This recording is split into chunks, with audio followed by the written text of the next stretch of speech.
Hello everyone. In our today's session, we are going to study the next part of metallurgy, in which how we extract the metal after the concentration of the metallic ore. So suppose we have got the concentrated ore. All the procedure to get the concentrated ore we have completed in the previous lecture. Okay, so when we get a concentrated ore, then three conditions arises in front of us. The metallic ore that can be found in three different conditions.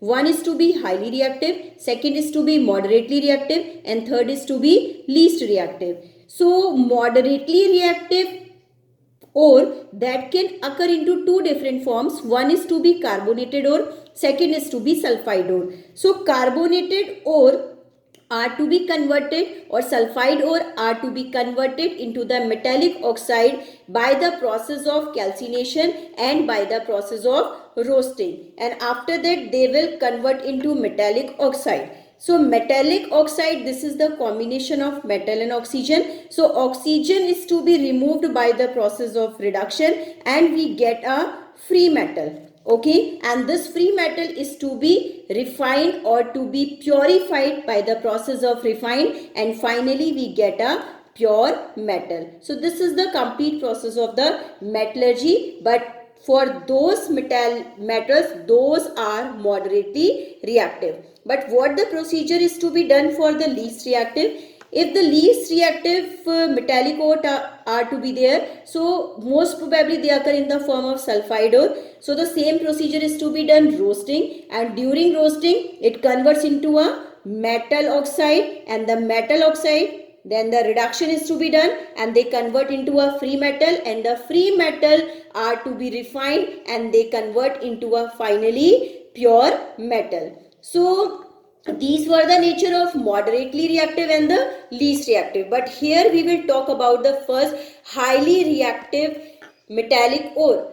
How we get a pure metal from the highly reactive metallic ore. So here the question arises, actually they have a great affinity with the electronegative elements like oxygen and chlorine. So as they have a strong affinity, means they create a strong bond between these electronegative elements, so their bonds are not to be broken by the simple reduction process. So we need the help of electricity for the reduction. So for highly reactive metallic ore, electrolytic reduction is to be done to convert into a free metal. So I hope you all have got the whole procedure. Okay, so here today I am going to explain the electrolytic reduction for the highly reactive metal. Okay, so now you see here reduction by the electricity. So here I have written the few points for you. The active metals like sodium, potassium, magnesium and calcium cannot be isolated by a simple heating their compounds with the carbon. Okay, if we will heat with the carbon, then they will not be able to reduce and not to able to convert into a free metal. So therefore they are isolated from their fused chlorides by passing electric current. This method is to be followed here. Okay, so now how this method is to be followed, here I am going to explain. See here, we will understand this process with the help of this figure. Electrolysis is carried in a special type of vessel. We call it, this is electrolytic cell. So here I have made a electrolytic cell for you. So we have to take a one container. Here we have to put a molten salt of that metallic ore, which we have to make them separate. So suppose we are doing the electrolysis of NaCl, so we will take here the molten salt of NaCl. Then we have to put two electrodes, one is to be anode and second is to be cathode. Anode is positively charged and cathode is negatively charged. Then when we will pass the electricity inside it, then what will happen? Then NaCl will start to dissociate into Na positive and Cl negative.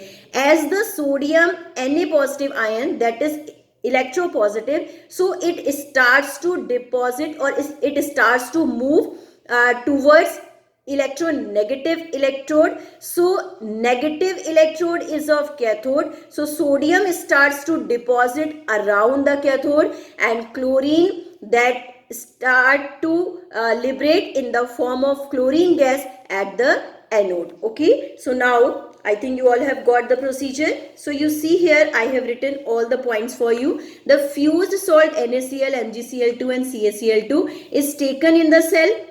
The fused salt cation positively charged metal cation and the counterpart is negative anions. When a direct current is passed through the fused salt, the ions start moving towards positively charged electrode. Since metal ions are positively charged, as recently I have told to you, metals ions are positively charged, so they are attracted towards to the negatively charged electrodes. Okay, so now the metal ion gains electron from the cathode and they start to deposit and they start to get reduced and they will collect on the cathodic terminal. Okay, so now you see here what the chemical reaction takes place during this procedure. First of all, NaCl will decompose into Na positive and Cl negative. As I told, sodium ion that starts to deposit on cathode. So at cathode terminal, Na1 positive will receive the 1 electron and convert into a Na